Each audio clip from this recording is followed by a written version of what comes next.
반갑습니다. 오늘 우리 함께 좀 주신 말씀으로 함께 말씀을 나누려고 합니다. 여러분들 오늘날의 올림픽 대회가 아니라 이 소리가 괜찮은 건가요? 제가 약간 먹먹해갖고 지금 한 번만 여러분들 괜찮으시면 괜찮은데 좀 봐주시면 좋겠고 오늘날 올림픽이 아닌 그런 마라톤 대회 가운데 세계에서 가장 큰 마라톤 축제가 있습니다. 뭔지 아세요? 저 그림 봐도 모르죠. 글씨가 안 보여요. 너무 작은 그림을 제가 드렸어요. 뭐냐면 세계에서 가장 많은 사람들이 참여하는 마라톤 대회가 있는데 매년 11월 첫째 주가 되면 열리는 뉴욕 마라톤 대회입니다. 올해로 2021년을 맞이하는데 정확하게 50주년이 되는 마라톤 대회가 됩니다. 이 마라톤 대회의 특성이 있습니다. 그게 뭐냐 하면 이 대회는 올림픽에 나가는 세계적인 선수와 그러나 아무것도 아닌 것 같은 일반 시민들 모두가 함께 뛸 수 있는 마라톤 대회입니다. 그래서 오픈된 마라톤 대회로 아주 유명한 대회입니다. 여러분들은 별 생각이 없을지 모르지만 여러분, 마라톤 대회는 한때 사람들에게는 신체적인 능력이 탁월한 사람들만이 참여할 수 있는 스포츠 경기로 인식되어져 왔습니다. 오늘날 많은 남녀노소 누구나가 다 마라톤 대회를 참여할 수 있는 스포츠가 되게 한 것에 기여한 대회가 바로 이 뉴욕 마라톤 대회입니다. 아니, 정확하게 말하면 이 뉴욕 마라톤 대회를 만든 프레드 르보라고 하는 한 사람 때문이었습니다. 그는 첫 1회 대회가 열렸던 날 자신의 사절을 털어서 그날 129명밖에 참여하지 않고 있었지만 그들에게 모든 음료를 제공하고 끝까지 완주한 54명의 사람들을 축하해 주었습니다.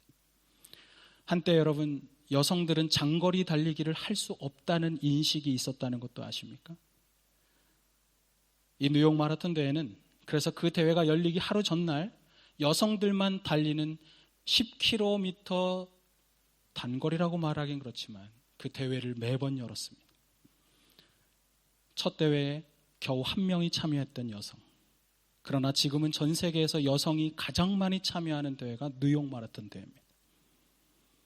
프레드 르보는 처음으로 10km 여성 마라톤 대회를 만들어서 여성들도 달릴 수 있는 권리와 그리고 능력을 갖추고 있다는 것을 세계에 알려주었습니다. 무엇보다 이 사람의 업적은 오직 1등만을 기억하는 스포츠의 이 이분법적인 세계 속에서 완주한 사람 모두가 다 승자라는 것을 가르쳐주기 위해 그는 완주한 모두에게 메달을 수여하기 시작했습니다. 여러분, 오늘날 모든 마라톤의 완주자들 42.195km를 뛴 사람에게 메달을 주는 일 누가 시작했다고요? 기억 못하셔도 돼요. 프레드 르보. 이 뉴욕 마라톤 대회가 그런 엄청난 일에 기여한 것입니다.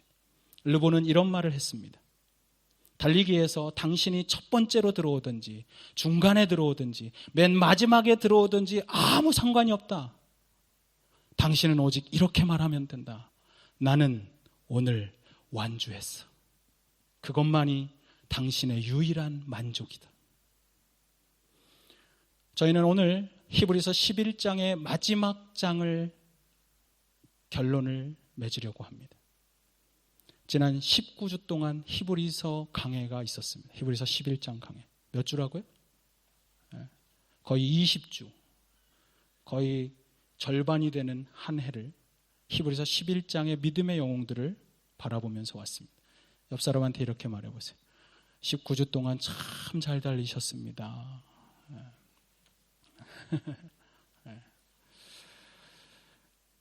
지금까지 우리는 히브리서 11장을 통해서 믿음의 선배들이 어떻게 믿음으로 인생을 승리할 수 있었는지를 살펴보았습니다. 그런데 히브리서 기자는 이 마지막 히브리서 11장을 끝내는 마지막 방점을 11장이 아니라 12장에서 시작합니다. 그는 12장에서 결론과 같이 11장의 믿음의 영웅들을 만났던 모든 사람들을 향해 당부의 말을 합니다. 12장 1절은 이런 단어로 시작합니다. 이러므로. 여러분, 성경에서 접속사가 굉장히 중요해요. 이러므로. 그는 이렇게 말하는 것입니다. 우리가 11장에서 믿음의 영웅들을 보았으므로, 그러므로 우리는 이제 이러한 인생을 살아내야 한다고. 그는 마지막 우리에게 권면의 말을 던지고 있습니다. 그것이 바로 12장 1절이에요. 우리 같이 한번 1절을 읽겠습니다. 시작. 우리에게 구름같이 둘러싼 허다한 증인들이 있으니 모든 무거운 것과 얽매이기 쉬운 죄를 벗어버리고 인내로써 우리 앞에 당한 경주를 하며. 히브리서 11장에 믿음의 선배들을 보았다면 히브리서 기자는 이렇게 말하는 것입니다. 그 믿음의 선배들이 어려운 중에도 그들의 믿음의 경주를 완주할 수 있었다면 우리도 우리 앞에 당한 마지막 인생의 믿음의 경주를 완주해야 한다고 그는 우리에게 말하는 것입니다. 다시 말하면 히브리서 기자는 이렇게 말하는 것입니다. 그들이 할 수 있었다면 당신도 할 수가 있습니다.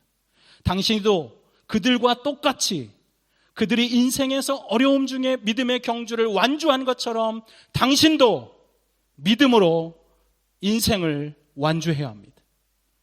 그렇다면 우리의 믿음의 경주를 우리는 어떻게 완주할 수가 있을까요?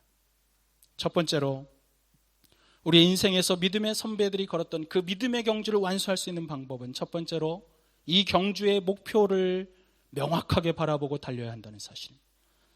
여러분, 경주하는 사람은 목표를 끝까지 바라보고 뜁니다. 그렇다면 여러분, 믿음의 경주에서의 목표는 무엇일까요? 히브리서 오늘 본문의 2절에 보면 이렇게 기록합니다. 믿음의 주요 온전케 하시는 이인 누구를 바라보자? 자막이 안 나오니까 누구를 바라보자? 예수를 바라보자. 우리의 믿음의 경주에서의 최종 골, 목표는 예수 그리스도입니다. 그런데 오늘 영어 성경에 보면 이 바라보자라는 말을 이런 식으로 써놨습니다. Let us fix our eyes on Jesus. Fix on. 그냥 바라보는 게 아니에요. 우리의 눈을 떼지 말라고. Fix on. 우리의 눈을 그분에게 붙여놓으라고. 그분에게 고정해야 한다고 말하는 것입니다. 여러분, 왜 우리가 인생의 걸음을 걸으면서 예수님께 우리의 눈을 고정해야 할까요? 오늘 성경은 이렇게 말합니다. 그 이유는 그분이 당신의 믿음을 시작하게 하신 분이고 그분이 당신의 믿음을 완성하실 분이기 때문이라고 이야기하는 것입니다. 오늘 성경이 이렇게 말해요. 믿음의 주요 온전케 하시는 이, 우리 예수 그리스도를 가리켜서 다른 성경은 이렇게 말했습니다. 우리의 믿음의 근원이시고 source of faith, 우리의 믿음을 시작하게 하신 분, 그리고 우리의 믿음을 완성하시는 예수 그리스도, 그분을 바라보라고. 영어 성경을 보니까 이런 식으로 써놨어요. 당신의 믿음을 시작하게 하신 분 예수, 그분은 당신의 믿음을 끝내주시는 분이시다. 옆 사람에게 이렇게 말해보세요. 예수님은 우리를 끝내주시는 분이십니다. 이게 무슨 말인가? 한국말을 잘 알아들어야 되는데. 여러분, 우리가 신앙생활을 하면서 여러분, 믿음의 경주를, 우리는 믿음의 삶을 언제 시작했습니까? 여러분이 교회 처음 온 날인가요? 여러분들이 처음 세례를 받았거나 침례를 받은 날이 여러분의 믿음의 시작이었습니까? 그렇지 않습니다. 우리가 믿음의 삶을 시작한 것은 예수 그리스도를 만난 날부터입니다. 아무런 조건도 없이, 아무런 이유도 없이 나를 그저 바라보시고 나에게 오셔서 나의 인생을 책임져 주시며 나에게 구주와 주님으로 오신 그 주님께서 그저 주님 앞에 반응했을 때 영생을 선물로 주신 그날, 우리는 그 예수 그리스도를 구주와 주님으로 만날 그날부터 믿음의 경주를 시작한 것입니다. 그러므로 주님은 우리의 믿음의 시작인 것입니다. 그런데 여러분, 그분의 도움이 없이는 결코 이 믿음의 경주를 달릴 수가 없다는 것을 아십니까? 그분이 나를 붙잡지 않는다면 그분이 시작한 이 믿음의 경주를 우리의 힘으로는 결코 마무리할 수 없다는 것을 여러분이 아십니까? 우리는 믿음으로 살아내는 것 같지만 그러나 그분이 아니고는 결코 살아낼 수 없고 견딜 수 없고 마무리할 수 없는 것이 믿음의 삶이에요. 그러나 그분은 우리의 마지막이 되셔서 우리를 온전히 믿음의 골에 달려갈 수 있도록 우리를 이끄시는 분이십니다. 우리 인생의 여정마다 그분은 이 경주를 잘 달릴 수 있도록 나를 끌어가십니다. 그리고 마침내 그분은 우리가 이 경주에서 완주할 수 있도록 우리를 인도하시는 것입니다. 그렇다면 그분이 우리의 인생의 믿음의 시작이고 그분이 믿음의 완성인 것입니다. 그분은 우리의 믿음을 시작하게 하신 출발점이고 그분은 우리의 인생의 믿음을 마무리하게 하는 마침표가 되십니다. 그분은 믿음의 알파요 믿음의 오메가입니다. 그렇다면 그 예수 그리스도를 우리가 바라보는 것은 너무나도 당연한 거 아니겠습니까? 여러분, 사도행전을 보면 믿음으로 살다가 그가 마지막 죽는 순간까지 하나님을 바라보고 예수 그리스도를 바라보고 있었던 최초의 순교자가 나와요. 사도행전의 최초의 순교자 집사님 누구예요? 네, 스테판 집사님이 그리스도의 복음을 증거하다가 그 복음을 들었던 유대인들의 그 마음에 찔림을 받았습니다.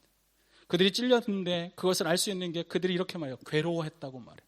여러분, 그리스도의 복음이 증거되고 복음이 역사하기 시작하면 오늘 이 예배 시간에도 여러분 괴로울 수가 있어요. 말씀을 듣는 것이 괴로울 수가 있어요.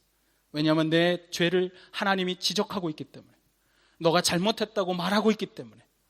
그런데 중요한 것은 이거, 유대인들은 그것에 대해서 찔림을 받고 회개의 반응을 한 게 아니라 그는 이를 갈기 시작했습니다.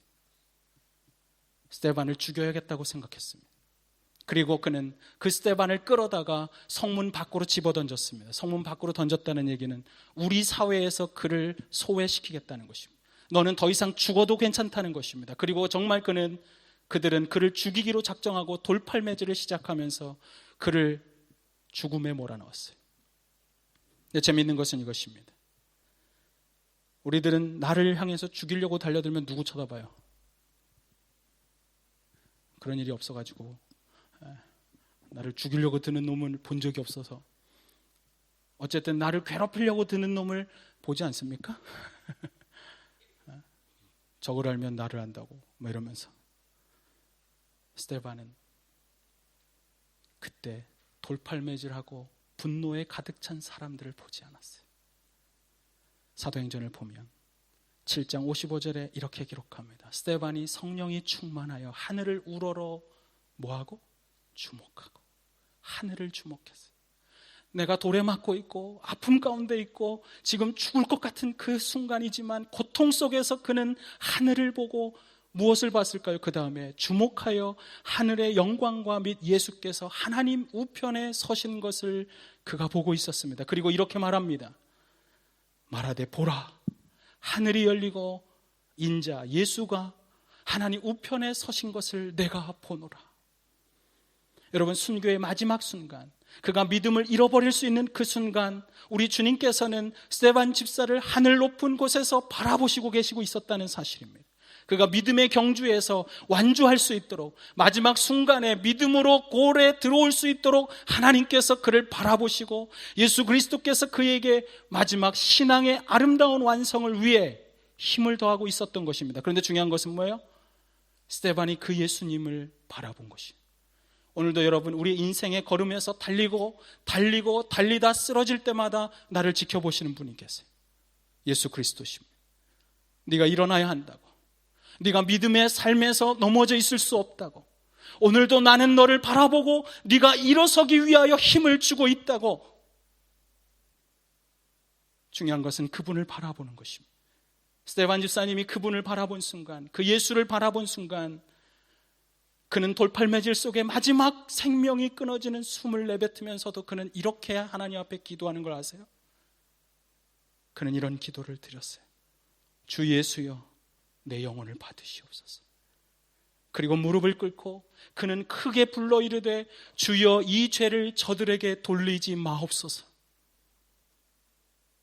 어떤 사람이 하나님의 은혜와 능력이 아니고 자신을 죽이는 사람의 죄를 그들에게 돌리지 말라는 기도를 할 수 있을까요? 스데반은 마지막 죽음의 순간 예수 그리스도를 바라보았기 때문에 예수 그리스도가 십자가에서 하셨던 말씀처럼 저들의 죄를 용서해 달라고, 저들이 잘못한 것이 아니라고, 아니 잘못이지만 그들을 용서해 달라고 기도할 수가 있었습니다. 우리가 인생을 살면서 사람들을 용서하지 못하는 이유가 무엇입니까? 우리가 그리스도를 바라보지 않기 때문인 것입니다. 그리스도께서 십자가에서 흘리시면서 하셨던 그 마지막 죽음의 순간에도 사람을 향해 용서의 마음을 품으셨던 그 그리스도를 우리가 보지 않기 때문에 이 좁은 한인 사회 안에서도 그리 크지도 않은데, 오클랜드 가도 다 소문나는데, 여러분 대한민국 돌아가도 다 소문나요.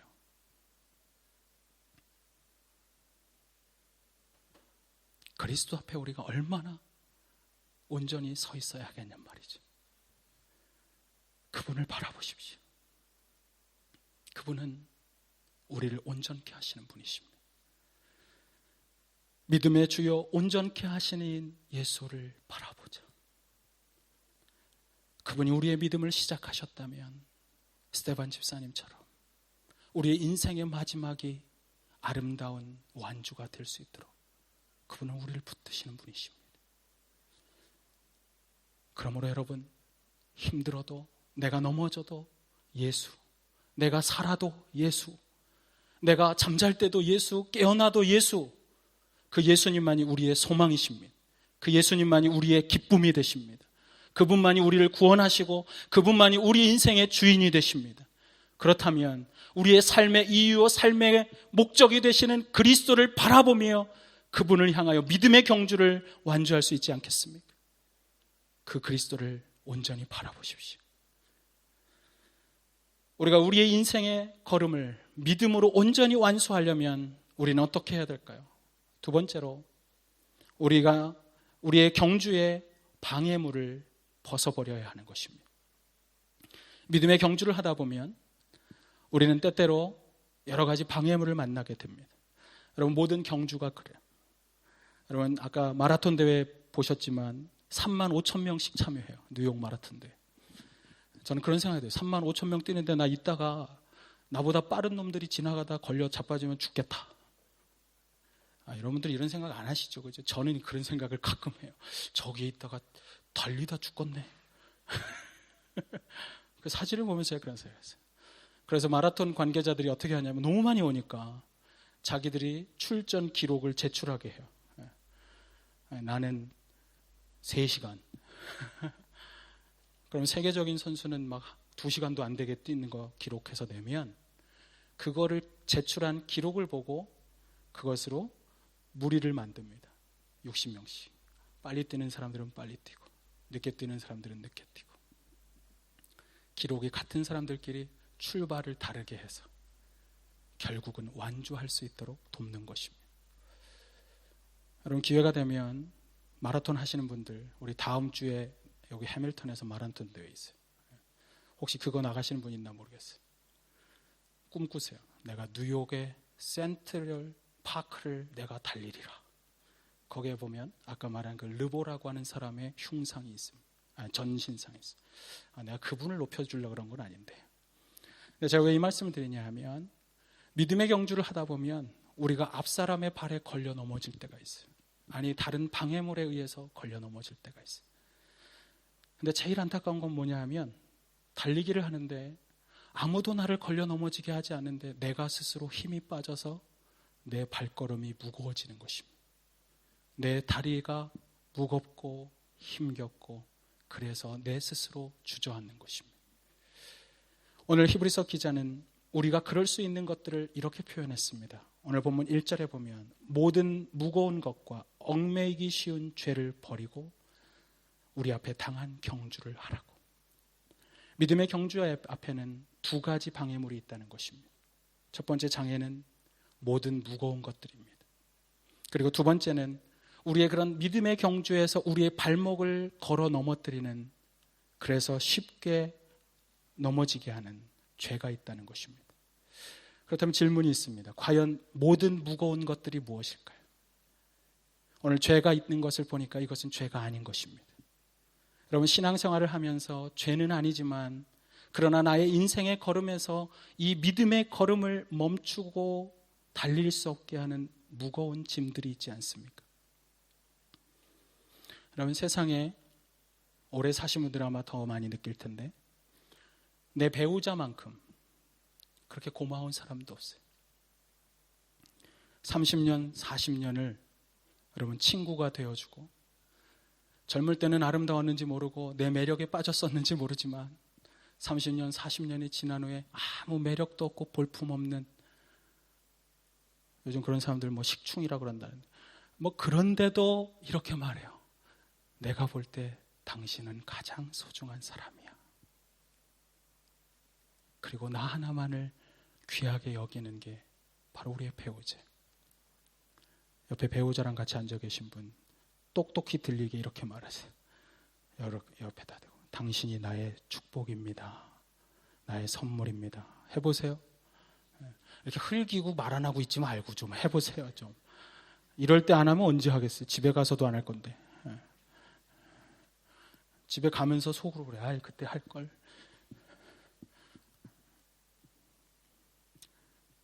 결혼 기념일에 한 번도 안 하시는 분들, 이럴 때라도 하셔야지. 참 고마운 거예요. 내 인생에 나의 밑바닥을 보면서도 나를 여전히 아름답다 말해주는 세상의 유일한 한 사람이 배우자. 그런가 하면 여러분, 우리 인생에서 자식은 우리의 인생에 얼마나 큰 위로와 힘이 되는지 모릅니다. 시편 기자는 그래서 시편 112편에 보면 자녀를 가리켜서 이렇게 말했어요. 장수가 전장에 나갈 때 장수의 화살통에 가득한 화살과 같다. 여러분, 전쟁터에 나가는 장수가 이 화살에 가득 실려 있는 이 화살을 보면서 얼마나 자신감을 가지고 든든한 마음으로 전쟁터를 휘젓고 다닐 수가 있겠습니까? 때때로 우리는 우리의 자녀들이 나에게 그런 힘을 줍니다. 내 인생의 무거운 걸음이지만 내가 이것을 싸우고 달리고 그곳에서 힘차게 뛸 수 있는 근원적인 소망과 희망을 주는 이가 때로는 우리의 자녀입니다. 그래서 힘겹게 하루를 보냈지만 밤늦게 돌아와서 사랑하는 내 자녀의 얼굴을 보며, 그래, 내가 오늘 참 잘 달려왔어. 내가 너 때문에 참 보람 있는 하루를 보냈어 라고 이야기하는 것입니다. 그런가 하면 먼 이국 땅의 이곳에 와서 그래도 내 마음을 통할 수 있는 한 사람 친구가 있다면 그것은 우리에게 얼마나 큰 위로가 되나요? 내 마음을 알아주는 한 사람과 한 끼 따뜻한 식사를 하는 것은 인생을 걸어온 모든 시름을 잊게 하는 그런 피로회복제와 같아. 혹시 그런 친구 있으면 나중에 가서 비타민 주면서 말하세요. 당신은 나의 인생의 바카스야. 오늘따라 목사님 왜 저러나 뭐 이러는 자꾸 에어컨을 켰더니 잠들려는 이들이 있어갖고 제가 지금 잠 깨우느냐고 제가. 바카스라도 드십시오. 깨어나십시오. 근데 중요한 것은 이것입니다. 하나님이 그들을 내 인생의 축복으로 허락하셨어요. 내 인생의 발걸음에 하나님이 그 아름다운 관계와 소중한 이들을 축복으로 주셨어요. 그런데 아십니까? 어느 날 그들이 내 발목을, 나의 인생을 무겁게 할 때가 있어요. 다른 어떤 것도 아니라 나는 자녀를 위해서 헌신했고, 그리고 그들이 나의 하나님의 축복이라고 생각하고 그들이 있음을 감사하며 살던 어느 날 그들이 나의 몸을 무겁게 하는 날이 있습니다. 나의 건강을 위해서 나는 열심히 운동을 했을 뿐입니다. 나의 여가 시간을 잘 보내기 위해서 나는 시간을 냈을 뿐입니다. 그것 자체는 죄가 아니에요. 그런 만남도 죄가 아니에요. 때로는 내 자녀를 위해서 헌신할 수 있는 이 시간이 있음이 보람이 되기도 해요. 그런데 재밌는 것은 이것이에요. 어느 날 그 모든 관계가 나에게 유익이 됐고 다른 이들에게 어떤 해도 끼치지 않았던 그 모든 것들이 어느 날 하나님 앞에 달려가는데 그것을 방해하는 날이 있어요. 나는 분명히 자녀를 위해서 헌신한 시간이었지만 너무 지나친 나머지 그리스도 앞에 온전히 설 수 없는 나를 볼 때가 있습니다. 나의 정신적인 유익을 위해서 했던 일이고 내 직장을 위해서 내가 더 좋은 일을 하기 위해서 시간을 내고 헌신했지만 어느 날 보니까 나는 하나님과는 멀어져 있는 나를 볼 때가 있습니다. 그것이 바로 여러분의 믿음의 경주를 방해하는 무거운 것들인 것입니다. 분명히 죄는 아닙니다. 그러나 여러분 이렇게 말하지 마세요. 죄가 아니니까 괜찮아. 아니요. 데살로니가전서 5장 31절에 보면 이렇게 말합니다.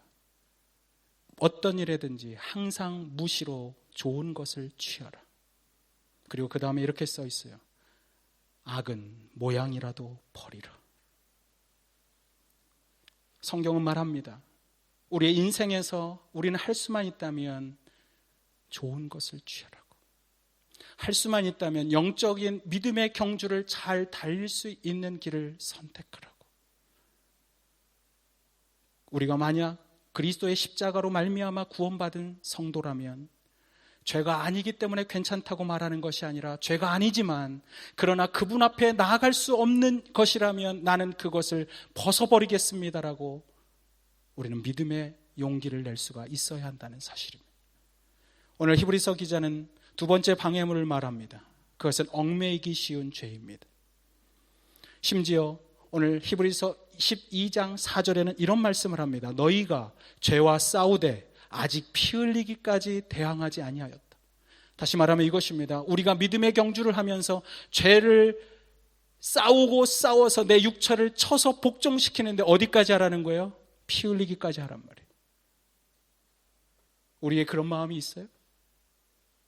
그리스도 앞에 믿음의 경주를 하기 위해서 나를 발목 잡고 있는 이 죄와 싸우기 위해 피 흘려 보셨어요? 이 악한 것을 벗어버리기 위하여. 그리스도의 그 십자가를 보고 정말 나도 피 흘리기까지 싸워본 적 있으세요?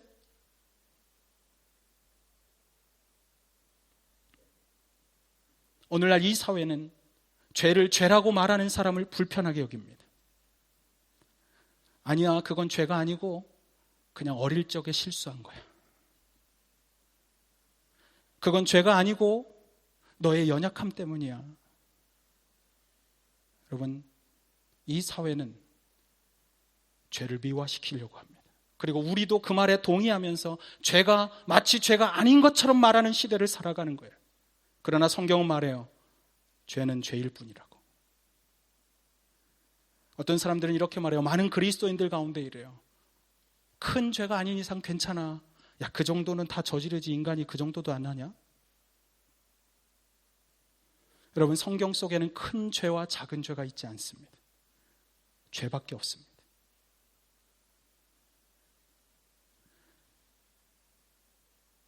아까도 말씀드렸지만 사도 바울은 이렇게 말합니다. 악은 어떤 모양이라도 버리라. 이 말씀이 뭘까요? 무의식적으로라도 나올 수 있는 죄의 흉내를 내지 말라는 것입니다. 여러분, 아이들이 어느 날 아버지 담배 피는 거 맨날 보다가 보면 걔네들이 담배도 아닌데 들고 흉내내는 거 보셨어요? 안 보셨어요? 여러분들 집에 자녀들은 여러분이 안 피니까 본 적이 없어요. 그죠? 여러분, 이 사회에 마약이 들어오는 것, 우리가 집에서 키우는 걸 반대하는 이유가 뭔지 아세요? 이 사회에 마약이 들어오는 많은 이유 중에 부모가 마약을 하기 때문이에요. 그것을 보고 청소년들이 집에 있는 것을 가지고 아버지가 힘들면 마약을 하더라, 대마초를 말아서 피더라. 그러면 아이는 어떻게 합니까? 그것을 흉내내는 거예요. 흉내내다가 죄의 맛을 알고 죄의 쾌락을 알고 죄에 들어가는 것이고 죄에 빠져드는 것입니다. 오늘 성경은 그것을 이야기하는 거예요. 무의식적으로라도 죄를 흉내내지 마십시오. 죄가 우리의 인격을 지배하지 않도록, 그 죄가 여러분의 언어를 통해서 발설되지 않도록, 그 죄가 우리의 손과 발이 되어 나의 행하는 과정 중에 흘러나오지 않게 하기 위해서 악은 모양이라도 버릴 줄 알으라고 오늘 성경은 우리에게 이야기하고 있다는 사실입니다. 그러나 여러분, 인생을 걸으면서 우리가 죄 가운데 빠지는 날이 있습니다. 정말 우리가 죄에 넘어지는 날이 있습니다. 그러나 성경은 이렇게 말합니다. 죄는 사망이라고, 죄는 죄라고. 그러나 우리에게 이렇게 말하고 있어요. 그러나 죄를 지었다면 우리에게는 미쁘신 주님이 계시니 그분 앞에 나와서 죄를 자백하라고. 요한일서 1장 9절에 우리가 우리 죄를 자백하면 하나님은 신실하시고 의로우신 분이셔서 우리 죄를 용서하시고 모든 불의에서 우리를 깨끗하게 하실 분이시라. 여러분, 이것을 믿으십니까? 그냥 죄는 죄라고 고백하십시오. 그리고 이렇게 하십시오. 하나님, 저는 죄인입니다. 저는 죄를 졌습니다. 내가 다른 사람들 앞에서는 말할 수 없었지만 저는 죄인이에요. 저를 용서해 주세요. 그러면 그분은 신실하시고 의로우셔서 우리를 죄에서 깨끗게 할 뿐 아니라 우리를 죄 가운데 있는 불의에서부터 건져내시는 분이라는 사실입니다. 인생의 믿음의 경주에서 때로는 넘어질 수 있습니다. 발걸음이 무거워질 수도 있습니다. 그러나 그때 그 모든 것을 벗어버리십시오. 그리고 그것을 벗어내어 버리기 위하여 인내하며 믿음의 경주를 달리십시오. 그러다가도 넘어지셨어요? 그렇다면 우리 주 예수 그리스도 믿음을 시작하게 하신 그분을 바라보십시오. 내가 쓰러져 있거든 다른 어떤 것보다 내 믿음의 주인이 되신 예수 그리스도를 바라봐야 하는 것입니다. 인생에서 힘들다고 교회 안 나오지 마세요. 예배 자꾸 멈추지 마세요. 여러분, 예배라도 있어야 여러분이 예수님을 바라볼 거 아니에요. 주일이 되면 교회라도 오니까 그나마 내가 이 정도 살잖아요. 그것도 없어 보여. 우리 인간은 연약하고 죄 많아서 불완전해서 죄 가운데 갈 수밖에 없어요.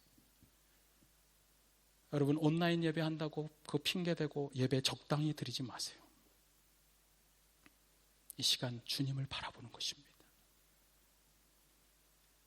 다른 모든 관계와 여러 가지 나를 힘들게 하는 나의 어떤 것이 있음에도 불구하고 들어올 때는 뻔뻔스러워 보이지만 들어와서 주님, 한 주간도 저는 죄 가운데 있었어요. 고백하시면 돼요. 오늘 성경은 이렇게 말해요. 믿음의 주여 온전케 하시는 예수를 바라보자. 그런데 그 주님이 어떤 분이십니까? 2절에 그 뒷부분에 이렇게 써 있습니다. 그는 그 앞에 있는 기쁨을 위하여 십자가를 참으사 부끄러움을 개의치 아니하시더니 하나님 보좌 우편에 앉으셨느니라. 그분이 십자가를 부끄러움으로 하셨어요. 여러분, 예수님이라고 십자가를 부끄럽지 않게 여기고 십자가에서 고통이 없었던 게 아니에요. 십자가는 그리스도에게도 예수님에게도 부끄러운 것이었습니다. 그러나 그분은 그 수치스러움을 참으셨습니다. 부끄러움을 참으셨습니다. 왜요? 십자가 이후에 십자가를 통해서 많은 영혼들이 주님 앞에 돌아오고 영생의 선물을 받을 것을 그가 바라보셨기에 그 구원의 기쁨, 처음부터 하나님께서 계획하시고 자신을 보내시사 그것에 순종하여 십자가에 올라간 그 순간 많은 영혼들이 주님 앞에 돌아오는 그 모습을 보며 하나님이 기뻐하실 기쁨을 바라보고 그는 십자가를 참으셨다는 사실입니다. 오늘 믿음의 인생에 걸으면서 여러분을 넘어지게 하고 힘겹게 하는 것이 있고 나로 인내하며 달릴 수 없게 하는 것이 있지만, 여러분, 우리 주님이 여러분을 위하여 참으셨다면 여러분도 그리스도를 위한 그 달림을 위하여 오늘을 참아낼 수 있지 않겠습니까? 그분은 그곳에서 참았을 뿐 아니라 이렇게 말씀하셨습니다. 그 고통의 절정에서 다 이루었다. 뭘 이루셨어요? 그분은 죽으셨는데 하나님의 뜻을, 우리를 구원하시고자 하는 하나님의 계획을 그가 이루신 것입니다. 그는 이 땅에 오셔야 될, 와서 해야 할 믿음의 경주를 완주하신 것입니다. 그분이 우리를 믿음의 경주를 완주케 하시는 분이십니다. 그러다가도 여전히 힘들면 하늘을 바라보십시오. 오늘 히브리서 12장 1절은 이렇게 말합니다. 이러므로 우리에게는 구름과 같이 둘러싼 허다한 증인들이 있다고. 저 하늘 위에 이 땅에서 이미 믿음의 걸음을 걸었던 믿음의 선배들이 우리의 인생의 경주를 달려가는 모습을 보면서 우리를 응원하기 위해서 응원단의 스탠드에 서서 잘하고 있다고 박수를 치고 여러분의 인생을 위하여 기도하며 응원하며 함성 소리를 보내며 이렇게 외치고 있다는 것을 아세요? 나는 그 인생의 믿음의 걸음을 달리다가 때로는 맞아 죽기도 했다고. 노아는 이렇게 말할 것입니다. 나는 인생의 걸음이 고독했다고. 내 믿음을 알아주는 이는 아무도 없었다고. 그러나 나는 그럼에도 불구하고 그들을 위하여 거룩한 구원의 복음을 선포하며 그들이 구원의 방주에 올라타기 위해 나는 끊임없이 복음을 나누는 일을 하고 있었다고. 나는 고독했지만 말씀을 믿고 믿음의 경주를 마무리했다고. 그 수많은 믿음의 선배들이 여러분을 향하여 응원하고 있습니다. 그분의 음성을 들으십시오. 그리스도의 음성을 들으시고 그분들과 함께 옆에 서서 여러분의 믿음의 경주를 박수 쳐줄 그들의 소리를 들으세요. 그 가운데는 라합이 있어요. 기생 라합. 그녀는 이렇게 말하고 있지 않겠습니까? 나같이 험악한 인생, 죄 많은 인생을 살았지만 그럼에도 예수 그리스도 하나님의 그 복음을 들음으로 말미암아 나는 믿음의 경주를 완주할 수 있었다고. 내가 달렸다면 당신도 달릴 수가 있습니다. 내가 완주했다면 당신도 믿음의 경주를 완주할 수가 있습니다.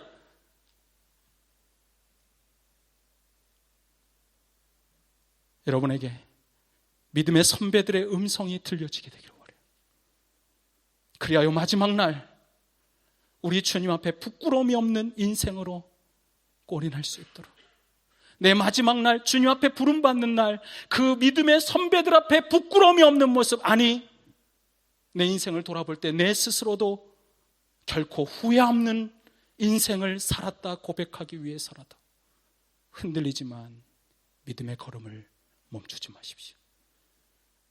주님이 우리의 그 걸음을 완주하게 하실 것입니다. 우리 함께 기도하겠습니다.